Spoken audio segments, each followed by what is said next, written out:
Saking banyaknya penipuan dalam transaksi jual beli itu, sampai kita tidak sadar kalau kita sedang ditipu. Banyak modelnya, banyak. Makanya Bapak Ibu, salah satu transaksi berkedok jual beli itu adalah multi level marketing, MLM. Itu kedoknya jual beli, tapi transaksinya bukan jual beli itu. Itu namanya membunuh. Siapa yang naik, dia yang untung, yang di bawah tetap buntung. Atas untung, bawah buntung. Atas yang untung, yang di bawah buntung. Multi level marketing. Banyak, Bu. Model-model tipu daya hari ini banyak sekali. Artinya apa? Mereka semua yang bertransaksi dengan model seperti ini, itu semuanya adalah penipu dan pengkhianat. A'udzu billahi minasyaitonir rajim. Bismillahirrahmanirrahim. Assalamualaikum warahmatullahi wabarakatuh. Alhamdulillahi rabbil alamin. Alhamdulillahilladzi arsala rasulahu bil huda wa dinil haqq liyudhhirahu 'ala ad-dini kullih wa kafa billahi shahida. Ashhadu an la ilaha illallah wahdahu la syarika lah. Wa ashhadu anna Muhammadan abduhu wa rasuluh la nabiyya ba'd. Allahumma salli wa sallim wa barik ala hadha an-nabiyil karim. Allahumma salli ala Muhammad wa ala ali Muhammad fil alamin innaka Hamidum Majid. Ya ayyuhan nasu ittaqu rabbakumul ladzi khalaqakum min nafsin wahidah wa khalaqa minha zawjaha wa batha minhuma rijalan katsiran wa nisaa'a. Wattaqullaha alladzi tasaaluna bihi wal arham innallaha kana 'alaikum raqiba. Wa qala Allahu ta'ala ya ayyuhalladzina amanu taqullaha wa qulu qawlan sadida yuslih lakum a'malakum wa yaghfir lakum dhunubakum wa may yuti'illaha wa rasulahu faqad faza fawzan 'azima. Bapak Ibu sekalian yang berbahagia, puji syukur kehadiran Allah dengan mengucapkan alhamdulillahirabbil alamin. Berselawat kepada Nabi dengan mengucapkan Allahumma salli ala Muhammad wa ala ali Muhammad fil alamin innaka Hamidum Majid. Berkata Nabi dalam hadis, dia menukil dari perkataan Allah yang disebut dengan hadis qudsi. Kata Nabi dalam hadis qudsinya, kata Allah, qala Nabi sallallahu alaihi wasallam wa qala Allah ta'ala, ya bani Adam la takhafanna min dhi sultan fa inna sultani baqiyan fa inna sultani la yanfuzu abadan. Ya bani Adam la takhsha min dhiqi rizqin wa khazaini mulanatun wa khazaini la yanfuzu abadan. Ya ibni Adam la tatlub ghaira indi wa ana laka fa in talabtani wajadtani wa in fatani fatuka wa fatakal khair. Ya bani Adam khalaqtuka lil ibada fala tal'ab wa qassamtu laka rizqa fala tad'ab fa in radita bima qassamtuhu laka arahtu qalbaka wa badanaka wa kuntu indi mahmud wa kunta indi mahmud wa in lam tarda bima qassamtuhu laka fa wa izzati wa jalali la sultana alaik la usallitanna alaika ad-dunya tarqudu fiha ruqdun liwuhushi fil bariyati thumma la yakunu laka minha illa ma qasamtuhu laka wa kunta indi mazmuman. Ya bani Adam khalaqtu as-samawat as-sab'ah wal aradin as-sab'ah wa lam a'i bi khalqihidna ya'ni ish sawfa laka bila ta'ab raqiqa. Ya bani Adam ana lam ansa man bi musahibini fa kaifa man ata'ani wa ana rabbur rahim wa ala kulli syai'in qadir. Sadaqallah. Wa qala Nabi sallallahu alaihi wasallam fi haditsin akhar. Kata Nabi dalam hadis yang lain, Qala Nabi sallallahu alaihi wasallam, wa man rufaqa'uka min ummati qala 'ashara. Sultanun jair, ghaniyun mutakabbir, tajirun kha'in syaribul khamr, al-qattad sahibuz zina, aqilu malil yatim, al-mutahawad bis salati, mani'uz zakah, alladhi yutilul amal. Fahaula'i ashabi wa ikhwani. Dalam kitab Tanbihul Ghafilin. Bapak Ibu sekalian yang berbahagia, dalam hadis yang pertama, Nabi berkata, hadis ini hadis qudsi. Kata Nabi, qala Allah Ta'ala, qala Nabi sallallahu alaihi wasallam, wa qala Allah Ta'ala, ya bani Adam la takhafanna min dhi sultan. Wahai anak bani Adam, jangan kalian pernah takut dengan sesuatu yang namanya kekuasaan. Jangan pernah takut dengan kekuasaan. Maksudnya apa? Jangan takut kehilangan kekuasaan. Jangan takut dengan orang yang punya kekuasaan. Dan jangan pernah takut dengan ketidak memiliki kekuasaan. Dan jangan pernah tertipu dengan kekuasaan. La takhafanna min dhiqi, la takhafanna dhi sultan. Fa inna sultani bakian. Tidak ada satupun yang paling kuasa di antara manusia di muka bumi ini, kata Allah dalam hadis kursinya, kecuali aku. Madama sultani baqiyan fa inna sultani la yanfudhu abadan. Sesungguhnya kekuasaanku, derajatku tak akan pernah habis. Ketinggianku tak akan pernah sirna. Kehebatanku tak akan pernah ada yang melampaui. Ini tunjukkannya Allah. Allah kata kepada manusia di poin yang pertama tadi. Dalam hadis yang kedua kita bahas di waktu zuhur kemarin.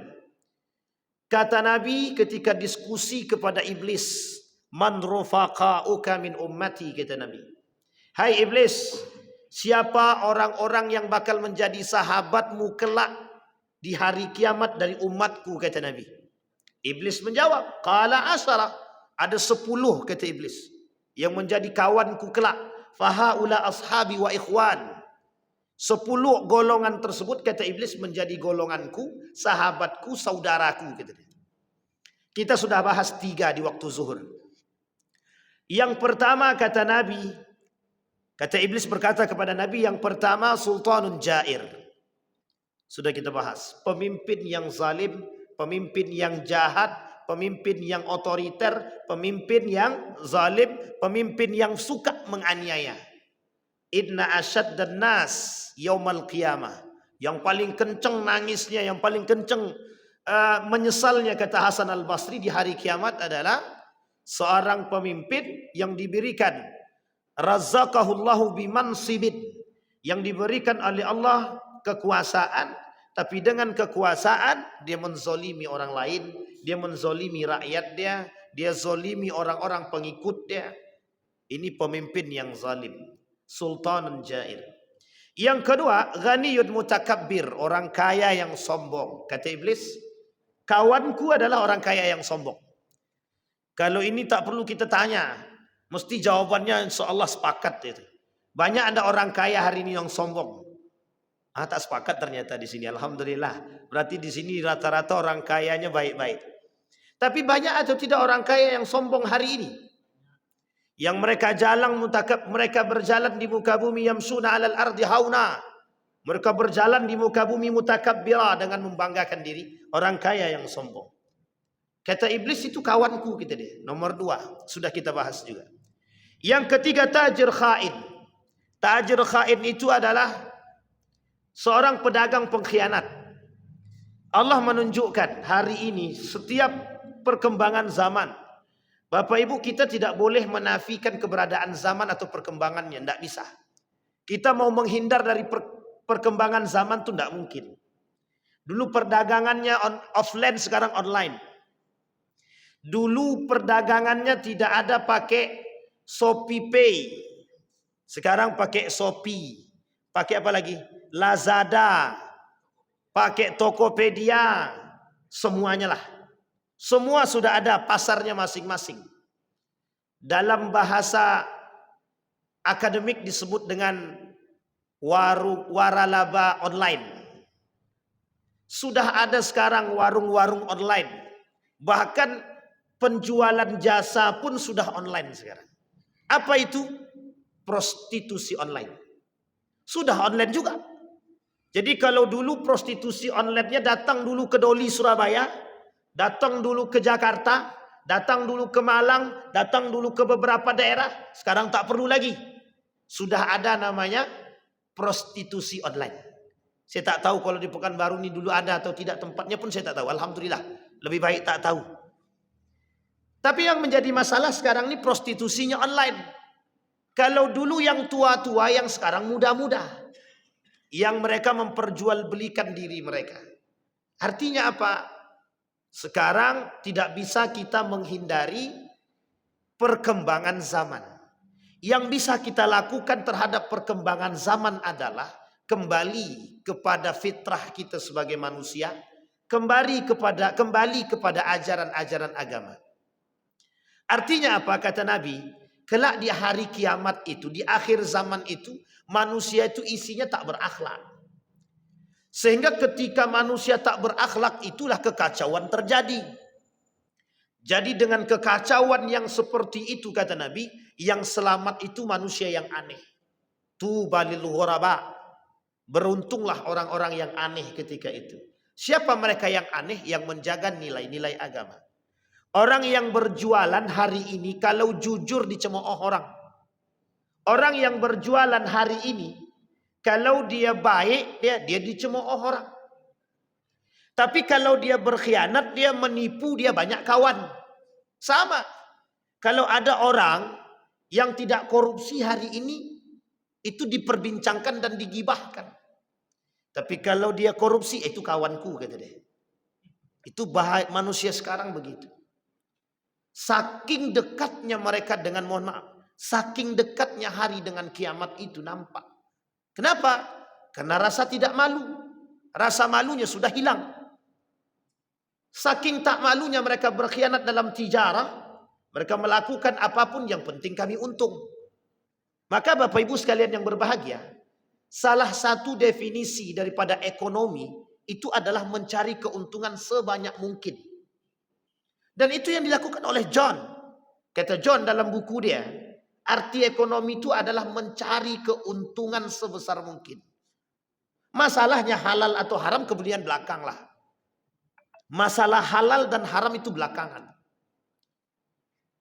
Seorang penulis namanya Max Weber. Dalam kisah filsafat dia. Penulis buku The Wealth of Nation juga mengatakan hal yang sama. Ternyata dalam pandangan mereka ada namanya etika jual beli. Mereka melakukan etika ekonomi. Pelaku ekonomi itu harus punya etika. Salah satu etika pelaku ekonomi adalah tidak melakukan kecurangan dalam transaksi jual beli. Artinya apa? Banyak manusia yang hari ini demi keuntungan menghalalkan yang haram. Menghalalkan cara untuk mendapatkan. Baik menipu dan lain sebagainya tak urusan. Pernah satu ketika kami beli kue. Ini nyata. Beli kue di salah satu toko. Ketika kita beli kue di toko tersebut, apa kata toko tersebut? Diskon 50%. Kira-kira kalau diskon 50% dari harga 40.000, berapa kira-kira?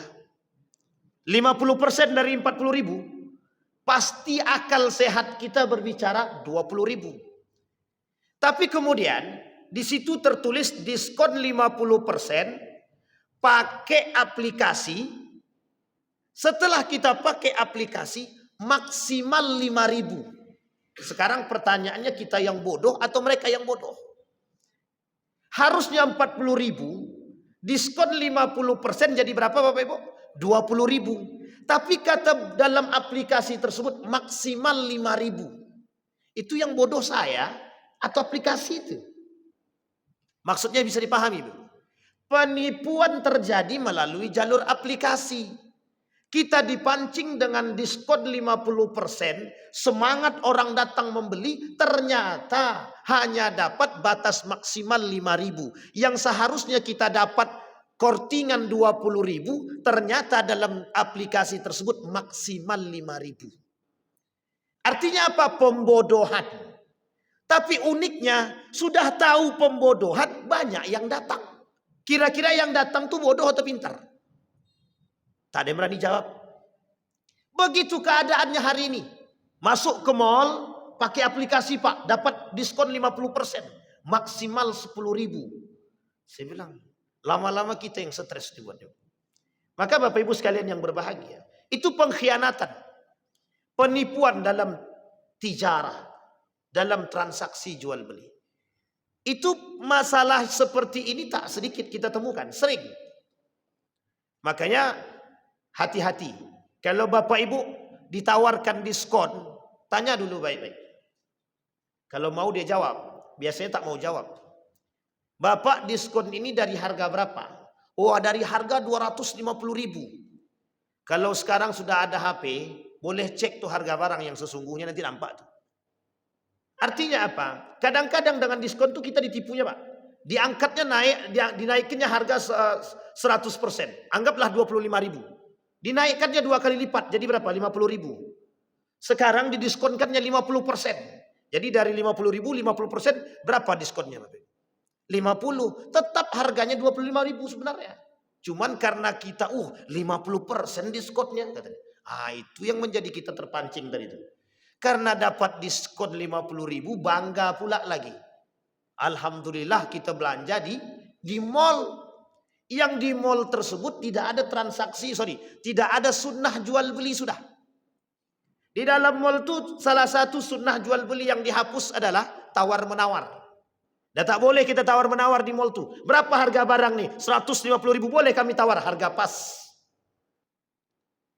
Karena gengsi, karena ingin menaikkan derajat, aku belinya di mall. Harganya 250.000. Buka coki kawan tadi. Aku beli di Ramayana yang bisa kami tawar itu cuma 75.000. Ente kena tipu gitu deh. Sampai di sini bisa dipahami Bapak Ibu. Saking banyaknya penjual hari ini, mohon maaf jangan tersinggung para penjual. Memang tidak semuanya, alhamdulillah. Saking banyaknya untuk melariskan dagangan, mereka rela melakukan sumpah palsu, pengkhianatan, jual tipu daya, spekulasi dan lain sebagainya. Cuman untuk membuat jualan mereka laku.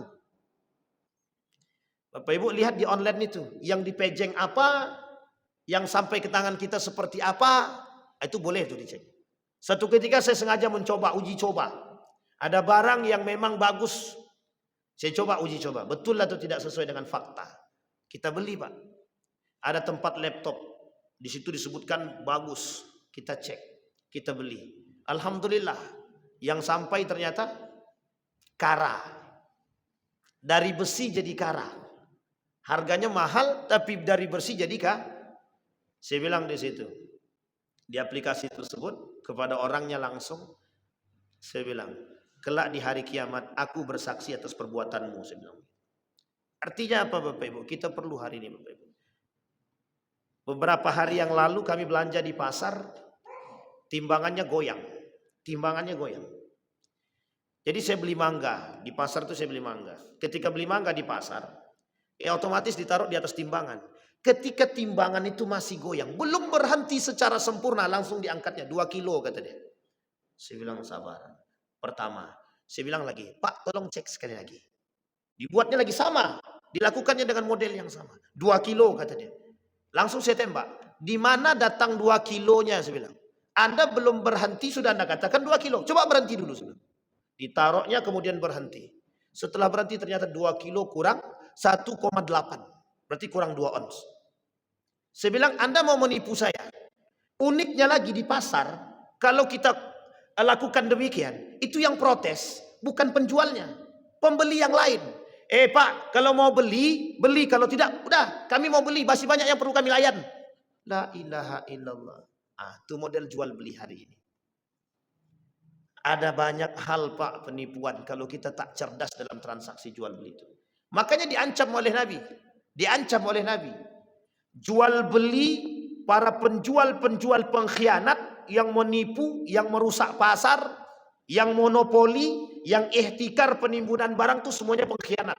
Pelaku kezoliman, pengkhianat. Kata Nabi itu pengkhianat. Nah orang-orang seperti ini, Itu kawan daripada iblis. Dan orang-orang seperti ini masuk neraka tanpa hisab. Jadi sebenarnya masuk neraka dulu. Jadi ada 6 orang yang bakal masuk neraka qabla hisab.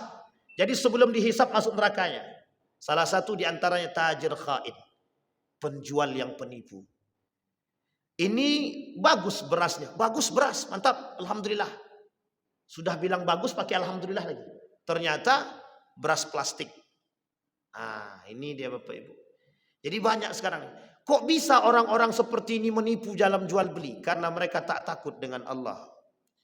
Bapak Ibu, ada cerita yang sangat unik. Ketika Umar bin Khattab jalan sebagai Amirul Mukminin. Ketika jalan di malam hari, ada satu tradisi jual susu unta yang dilakukan oleh banyak pedagang ketika itu. Satu malam anaknya bilang begini kepada seorang anak berbicara kepada ibunya begini. Bu, susu unta kita nih berkurang. Tidak seperti biasanya. Kata ibunya begini aja nak. Kita campur susu unta tadi dengan air sedikit aja, tak usah banyak. Anaknya bilang, jangan bu, nanti kita berdosa. Ibunya bilang begini, kan Amirul Mukminin tak lihat. Sementara Amirul Mukminin Umar bin Khattab sudah mengatakan kalau ada orang yang mencampuri susu dengan air, maka dia akan dihukum. Kata ibunya tadi, tidak, Amirul Mukminin tidak nampak. Ketika itu Amirul Mukminin sedang berada di jendela rumah mereka untuk mendengarkan perbincangan antara anak dengan ibu tadi. Apa jawaban sang anak tadi? Kata sang anak tadi, memang Umar bin Khattab atau Amirul Mukminin tidak melihat, tapi Allah melihat. Sampai di sini paham ya? Kelak anak tersebut dinikahkan dengan anak Umar bin Khattab, dikumpulkan oleh Umar bin Khattab anak-anaknya. Apa kata Umar bin Khattab? Ada yang mau menikah? Kalau tidak ada yang mau menikah, maka akan kunikahkan dengan yang lain. Anaknya nomor 2 mengatakan saya siap menikah. Kelak yang menjadi pemimpin umat muslim setelahnya yang bernama Umar bin Abdul Aziz. Dari keturunan Umar bin Khattab, dari anak yang kedua yang nikah dengan perempuan yang jujur tadi. Bayangkan Bapak Ibu. Orang tak percaya dengan keberkahan itu. Sehingga mohon maaf, di rumah beras tak ada, anak menangis butuh susu, istri menangis minta duit mau jalan-jalan, atau mau beli make up, atau mau beli baju baru. Orang tua mungkin butuh duit, dalam benak sudah tidak ada duit, bingung bagaimana cara duit, dilakukanlah berbagai macam upaya. Itu kalau terdesak.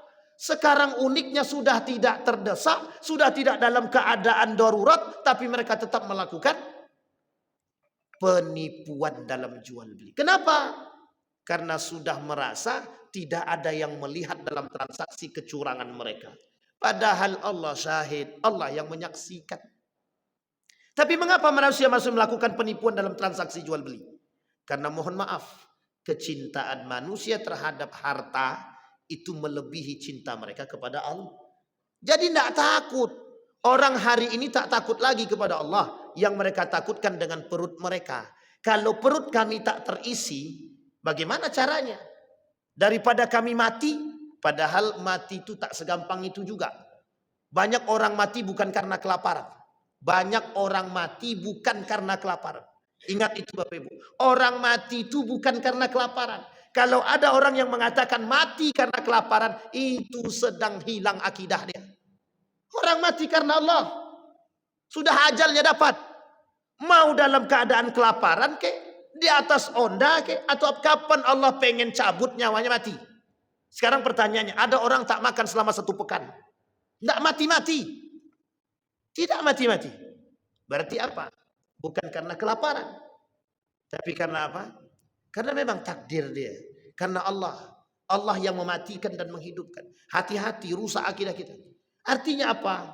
Kata Nabi di akhir zaman, kata Nabi, ada orang yang menjadikan perut dia itu sebagai tujuannya. Wahimmatuhum butunuhum. Perut mereka itu, kata Nabi, di akhir zaman akan menjadi tujuan kehidupan mereka. Artinya apa? Apapun akan mereka lakukan agar bisa mengisi perut mereka. Mau halal kek, mau haram kek, yang penting masuk. Mau berkhianat kek, mau nipu kek atau tak nipu, transaksi jual beli tetap akan kami lakukan. Sampai di sini bisa dimengerti Bapak Ibu. Saking banyaknya penipuan dalam transaksi jual beli itu, sampai kita tidak sadar kalau kita sedang ditipu. Banyak modelnya, banyak. Makanya Bapak Ibu, salah satu transaksi berkedok jual beli itu adalah multi level marketing, MLM. Itu kedoknya jual beli, tapi transaksinya bukan jual beli itu. Itu namanya membunuh. Membunuh. Siapa yang naik, dia yang untung, yang di bawah tetap buntung. Atas untung, bawah buntung. Atas yang untung, yang di bawah buntung. Multi level marketing. Banyak Bu. Model-model tipu daya hari ini banyak sekali. Artinya apa? Mereka semua yang bertransaksi dengan model seperti ini, itu semuanya adalah penipu dan pengkhianat. Ada transaksi jual beli yang lain yang dikatakan oleh Nabi dalam hadisnya. Kata Nabi begini, ada orang yang jual, kemudian kita anggaplah jualan dia jualan baju. Kemudian dia punya kawan, ada kawan dia. Kata penjual ini kepada kawannya, tolong kau pura-pura beli. Dan yakinkan orang bahwa barangku ini bagus, sehingga engkau seakan-akan membeli dengan harga-harga yang tepat, biar bisa menarik orang lain. Bapak Ibu tahu maksudnya itu? Ada orang-orang yang memang sengaja diminta untuk menjadi pelaris jual beli mereka, meskipun pada hakikatnya mereka tidak beli. Hukumnya haram. Hukumnya haram. Namanya penipuan. Dan itu termasuk pada bagian pengkhianatan dan kezaliman. Aku beli barang dia nih. Bagus sekali barang nih. Padahal sama-sama kawan. Sama-sama kawan. Sehingga menarik orang lain untuk datang membeli. Boleh Pak Ustaz? Tidak boleh, hukumnya haram itu. Itu yang terjadi. Hari ini banyak di pasar begitu Bapak. Saya pernah temukan. Ketika jual beli durian. Wih bagus durian nih. Berapa harganya? 50.000 ya. 50.000 ini terlalu murah. Dengan sebagus ini. Saya pura-pura tak tahu saya. Saya tungguin sampai selesai orang beli. Mendekat Isya. Apa kata mereka? Yang tadinya di depan tadi. Dibayar sama yang tukang beli tadi. Yang penjual tadi dibayar. Dikasih uang. Saya lupa berapa dikasihnya. Saya bilang inilah tipu daya yang dilakukan. Dia tak beli. Cuman dia melakukan penipuan seolah-olah barang yang dijual ini bagus. Atau kemudian dengan cara menarik. Dengan cara dia di depan mempromosikan. Agar orang-orang lain datang untuk mempromosikan dan membeli barang tersebut. Itu tak boleh. Hukumnya haram. Ittafaqal ulama. Sepakat ulama. Penipuan. Baik. Tajir khain. Apa maksud tajir khain tadi? Pengkhianat dalam jual beli. Jadi Bapak Ibu para pedagang, apapun dagangan Anda, apapun usaha Anda, yang jujurlah, yang jujurlah. Jangan jual daging, jangan jual daging tapi daging busuk. Jangan jual udang tapi udang sudah busuk, dimasukkan ke freezer jadi segar lagi, kemudian ditanya, ini masih bagus? Bagus, demi Allah masih bagus, bersumpah pula atas nama Allah. Tapi ternyata tipu dah. Banyak kita temukan orang-orang yang jual di pasar tadi, mohon maaf jangan tersinggung. Kita cuma ingin mengingatkan, kembalilah ke jalan yang benar, berdaganglah dengan cara yang baik. Orang yang berdagang dengan cara yang tidak benar, sebesar apapun keuntungan yang Anda terima, sebesar itu pula lah kerugian yang akan Anda alami. Sebesar apapun keuntungan yang Anda terima dari transaksi jual beli, apapun usaha Anda dengan cara menipu dan berkhianat, sebesar itulah kerugian yang akan Anda alami. Bisa dipahami ya Bapak Ibu ya. Baik, hati-hati Bapak Ibu. Akhir zaman. Maka Bapak Ibu, Nabi selalu mengancam urusan perdagangan. Kenapa? Karena Nabi tidak pernah bisa ikut campur dalam urusan pasar. Barulah ketika masa Utsman bin Affan, pada masa Utsman bin Affan, itu Utsman membentuk controlling. Jadi ada pengawas pasar namanya. Pengawas pasar ini bertujuan untuk melihat siapa di antara pelaku-pelaku pasar ini yang melakukan kecurangan dalam jual beli. Tapi tetap pengawas pasar ini tidak bisa menentukan harga. Dia hanya mengawas saja. Kalau ada yang menipu, kalau ada yang berbohong, kalau ada yang tidak jujur, maka dia akan disampaikan kepada Utsman bin Affan, dan Utsman bin Affan akan mengambil keputusan dan kebijakan. Dan itu ditulis oleh Ibnu Taimiyah dalam kitabnya tentang controlling pasar. Pasar itu penting Bapak Ibu. Nah, kenapa Nabi kemudian mengancam? Karena ketidakmampuan Nabi terlibat dalam pasar tersebutlah kemudian Nabi khawatirkan kelak akan muncul orang-orang dengan pasar tadi melakukan kecurangan. Sehingga Nabi ancamlah pelaku-pelaku kecurangan itu dengan neraka yang kelak akan menghuni neraka jahanam.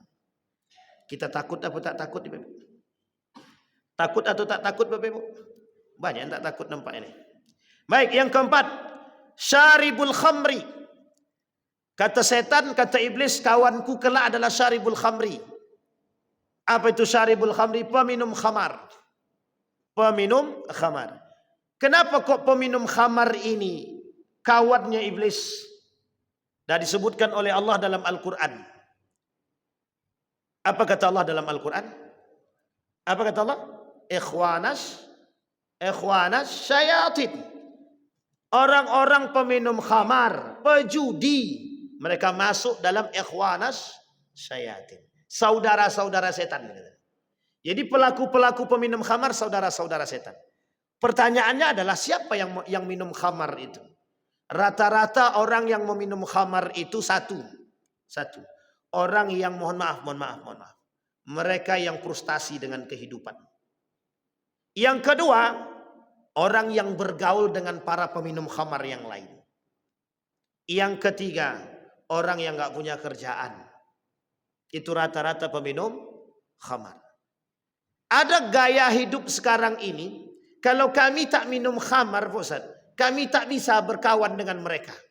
Jadi harus pula minum khamar baru bisa berkawan dengan mereka. Kalau begitu, tak usah berkawan dengan itu. Karena kalau kita berkawan dengan peminum khamar, hari pertama kita selamat, hari ke-10 kita ngikut. Mungkin bisa lebih kita daripada mereka. Kata kawan-kawan yang tadi ngajak, dulu tak mau, sekarang paling parah kata dia. Sampai di sini bisa dimengerti ya Bapak Ibu. Peminum khamar, kata iblis kawanku. Apa ancaman mereka? Otomatis mereka akan masuk ke dalam neraka. Dan mereka termasuk golongan yang 9 yang pernah kita sampaikan di waktu zuhur. Yang tidak diajak oleh Allah berbicara. Allah tak mau melihat mereka. Bagi mereka azab yang sangat pedih. Dan Allah tak mau mensucikan mereka. Allah melaknat mereka. Bagi mereka neraka jahanam.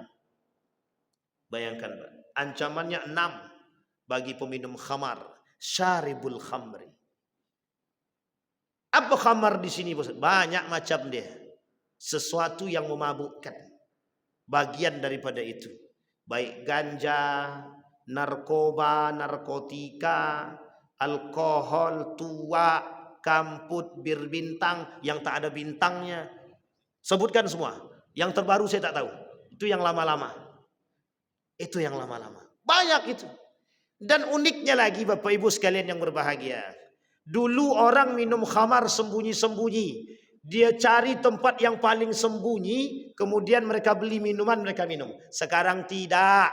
Setiap ada acara nikahan, tengok di belakang tenda tu. Tengok minumannya ada apa tidak. Kalau sudah ada band, kalau sudah ada keyboard, ada penari yang tak pakai, mohon maaf, tak pakai baju.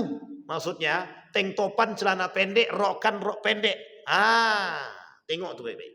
Bisa jadi ada narkobanya, bisa jadi ada minuman khamarnya, bisa jadi ada kamputnya. Bagi anak muda hari ini Bapak Ibu, kenapa mereka rusak? Ada yang merusak mereka. Apa namanya? Lem. Bapak Ibu tahu ngelem ya? Dibuka lem cap kambing tadi.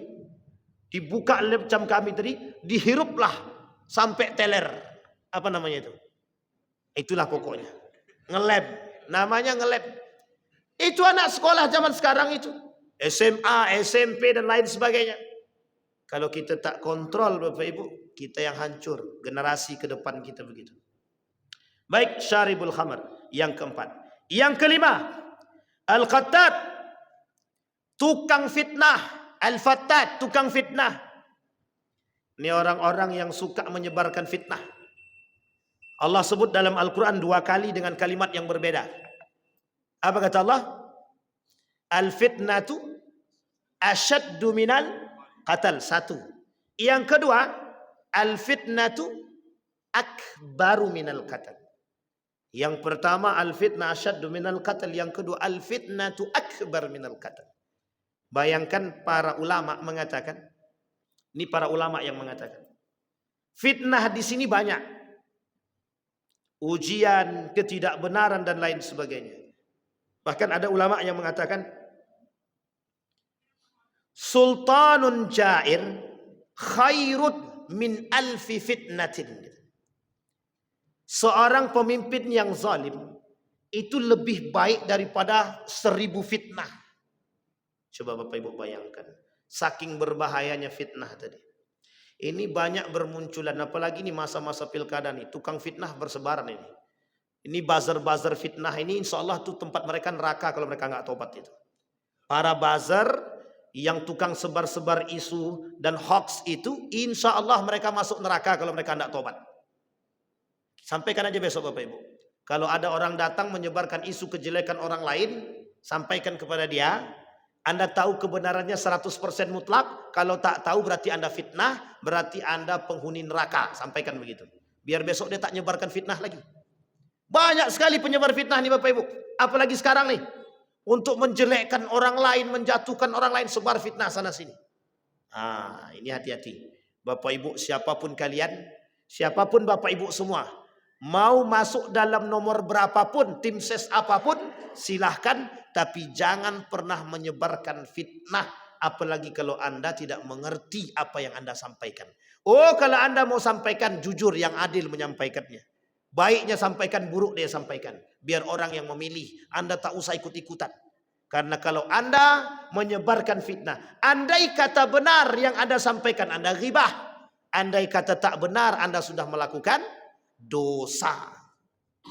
Al-fitnatu asyaddu minal qatal. Yang kedua, al-fitnatu akbaru minal qatal. Kenapa kok dikatakan akbar minal qatal?